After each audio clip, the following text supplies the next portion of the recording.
Salut les pirates, c'est le Capitaine Crochet. Eh oui, en train de faire la soirée boxe, bien sûr en attendant Peter Cunning contre Truax. J'ai vraiment pas de vie, hein, franchement. Bon, je fais une vidéo rapide de débrief parce que ça le mérite. On a assisté à Je sais pas si on a assisté au plus grand combat de la boxe féminine, je pense pas, c'est des superlatifs, je pense pas, mais on a eu une démonstration de boxe de la part de Claressa Shields, juste proprement incroyable. Elle est bien au niveau, elle a une qualité, elle nous a proposé une boxe en mouvement, le roller shoulder, une vision excellente des angles, etc. Face à une hammer robotique, face à une hammer en fait qui était exposée en fait, limitée. Et donc Claressa Shields, elle n'a que 9 combats, en 9 combats, elle vient de unifier une deuxième division. Et ça vous dit, Christine Hammer, elle était invaincue en 10 ans. Ça fait 10 ans qu'elle est invaincue, ça fait 10 ans qu'elle est championne. Vous voyez parfois encore les écarts de niveau qui sont proprement hallucinants. Ce combat est extrêmement intéressant, femme ou pas femme, c'est pas le problème. Il est le plus limpide, le plus clair, c'est clair comme de l'eau de roche. Si vous voulez voir un combat qui vous explique la différence entre le style américain et le style européen, eh ben vous l'avez. Hammer contre Shield, regardez-moi ça. Tout est dit finalement, tout est dit, et les limites du style à l'ancienne européen ont vraiment été visibles avec Hammer. Ça boxe en ligne, ça a beaucoup de mal à couper le ring, à gérer des angles différents, à gérer une boxe de Claressa Shields qui pouvait rentrer, qui pouvait passer ses crochets. À partir du deuxième round, et d'un énorme crochet qu'elle arrive à passer, Claressa Shields, alors elle prend le combat pour elle, et ça ne s'est pas arrêté. J'ai cru que le combat allait s'arrêter au 8e round, qui est un round ultra difficile pour l'Allemande. J'ai mal pour elle. Comme Pirate Ted qui nous a rejoint dit, Hammer était surclassée, tout à fait surclassée. Et moi qui avait beaucoup de doutes sur Claressa Shields, je dois avouer que je me suis totalement trompé. She put on notice, mais d'une façon très très très impressionnante. Voilà. Donc Claressa Shields est largement au-dessus de toutes. Un seul nom me fait dire que techniquement elle pourrait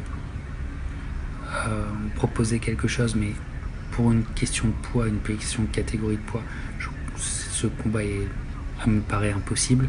C'est Katie Taylor, mais voilà, Claressa Shields, incroyable, une performance. Elle a tout dit, elle a tout fait. C'est une démonstration, ça a montré dans toutes les écoles de boxe.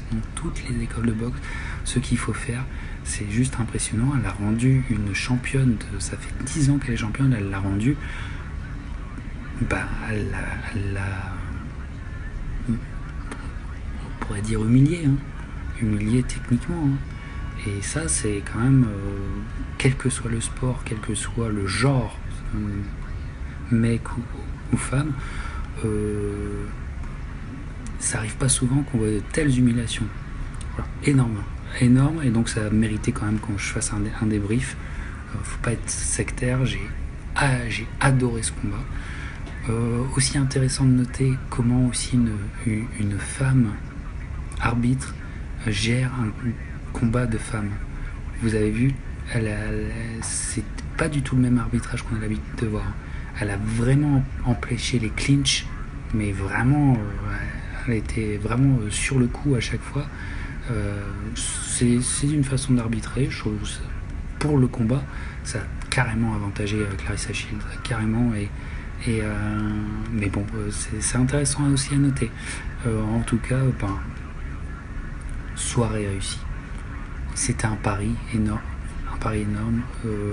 C'était la tête d'affiche sur Showtime. Non, la salle était remplie. C'est une salle moyenne, mais pas confidentielle. Mais l'événement est un succès. Et donc, voilà. Voilà, Clarissa Shield, extrêmement impressionnant. Alors, quoi pour son avenir? Moi, j'ai l'impression que ça va être une traversée du désert parce que qui tu vas lui mettre en face? Qui tu vas lui mettre en face? C'est le problème de la boxe féminine. C'est que le top du top est tellement haut qu'il y a un écart, un gap de niveau entre ton top 10 et après des filles qui sont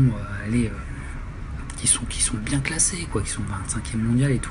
Mais il y a un écart de niveau qui est juste hallucinant. Et donc, ça peut jouer contre elle. Là, elle nous a porté tellement haut que... Bon, bref. En tout cas, elle a gagné, non pas un admirateur, mais on va suivre sa carrière vraiment... voilà. Et surtout, si vous êtes coach, ou si vous poussez vos marmots à la boxe, petit gars ou petite fille, ce combat, il est carrément à montrer dans toutes les écoles de boxe. Voilà. T'as tout à apprendre. T'as tout à apprendre avec ça. Voilà, donc ça, c'est quand même très impressionnant. Bon, sinon, après, la soirée, il y a eu Marie. On continue de parler des filles. Marie-Ève Dicker a fait aussi elle une belle démonstration plus scolaire, on dira-t-on. C'était moins enlevé que Clarissa Shield, mais une belle démonstration à Montréal ce soir. Donc chez les filles, voilà. Peut-être que Dicker, Shield, c'est ce qui arrive, et ça serait énorme pour la boxe. Et puis là, je suis en train de regarder la soirée au Minnesota, là, parce que j'adore cette salle. Et il y a une ambiance de... Enfin, je sais pas, il y a un charme et tout. Et j'attends le combat principal, tranquillement. Voilà. Et puis après, je pense qu'il faut que vous cotisiez. Il faut aider le capitaine, il faut que je m'en sorte de cette addiction. Et voilà, s'il faut me mettre en désintox, il va falloir m'envoyer mes pirates. Allez, je vous lis, puis après je vous laisse, je vous souhaite une bonne fin de week-end. Alors, il y a Ted qui a été aussi enthousiasmé que moi sur ce combat. Pirate Nicolas, il est clair qu'en 2019, les femmes savent aussi se battre. Comme je suis pour l'égalité des sexes, je ferai 2 changements. Des rounds de 3 minutes pour les femmes et des hommes sexy pour tenir les pancartes entre les rounds. Ouais, voilà. Et tu vois que aussi les ring girls pour ce combat, elles étaient un petit peu plus... Enfin, c'était pas trop vulgaire, quoi, et tout. C'était... voilà. Et c'était pas non plus le même morphotype que des petites mannequins de Top Ranks et tout, mais bon. Voilà, enfin, moi je suis pas pour qu'on mette tout à pied d'égalité. Je pense qu'il faut conserver les différences, mais on est assez malin en tant qu'amateur de boxe pour apprécier. Voilà, s'il y a bien un public, une élite qui peut apprécier ça dans sa différence, c'est les amateurs de boxe. Voilà. Alors, Pirate Ted nous dit haha, 3 minutes pour elle, c'est beaucoup pour être passé en 12 rounds. D'accord, ouais. Alors, Pirate Nico, j'ai hâte de voir la décision. Ce n'est pas gagné pour Monguia. Oui, c'est Monguia aussi cette brute épaisse qui boxe et tout. En plus, c'est sur DAZN, je l'ai, mais pas tout voir. Pirate Ted, ils vont le mettre gagnant, mais c'était vraiment brouillon. D'accord, c'était brouillon. Oui, mais c'est pas un bon boxeur. Même si c'est un puncher monstrueux, il frappe comme une mule à son poids chez les super welter. Et Pirate Ted Philippe, peut-être qu'elle pourrait monter en catégorie. Voilà. Bon, bref. Alors mes pirates, vous qui êtes là, je vous souhaite une bonne fin de week-end. On se voit la semaine prochaine. La semaine prochaine, ça va quand même être malgré tout le feu. Pourquoi? Non pas pour Amir Khan, quoique il va quand même nous proposer un bon combat comme d'habitude, il va quand même partir comme un fou furieux comme à tous ses combats. Mais nous, ici, sur cette page, et je pense que vous êtes tous d'accord, on est Team Crawford 2000%. Donc moi, j'espère que notre Crawford va nous faire comme d'habitude, il va faire mal. Et voilà, et je pense qu'on va avoir un beau combat. Et moi, j'attends beaucoup de Crawford. Ce que j'attends avec impatience, c'est voir sa stratégie. C'est ce qui m'intéresse. C'est comment il va, voilà, comment il va gérer la vitesse de Khan. Et voilà, est-ce que le fait Crawford est le seul boxeur qui peut totalement. Il y a un petit peu Tyson Fury qui peut le faire, mais pas aussi bien que Crawford. Crawford peut totalement te faire un combat en gaucher ou en droitier. Ça, sans problème. Alors, quelle stratégie il va adopter, c'est ça qui m'intéresse beaucoup. Mais ce qui m'intéresse beaucoup aussi, c'est que la sous-carte, avec le Teofimo, avec le Shakur, j'attends avec impatience le Teofimo, parce que il ouvre sa gueule contre Lomachenko. On a besoin d'un petit jeune qui ouvre sa gueule contre Lomachenko. Ne serait-ce que pour faire durer le délire. Voilà, il prend ce rôle à bras le corps. Oh là là, Darianchenko qui avait combattu contre Danny Jacobs est dans le dur là. Et dans le dur, oh là là, il est dans le dur. Oh putain, regardez. Oh là là, là, on a une surprise là. On a une surprise. Le mec, oh là là, il s'est fait passer un bouillon. Voilà. Putain, là. Bon, je parle et tout, je vais me replonger dans le combat là.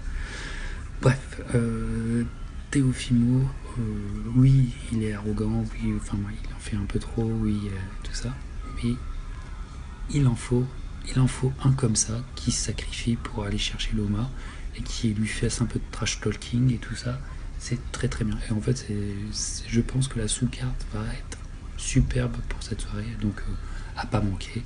Et Team Crawford, voilà, Team Crawford, même si Amir Khan s'entraîne avec le Frenchie Tony,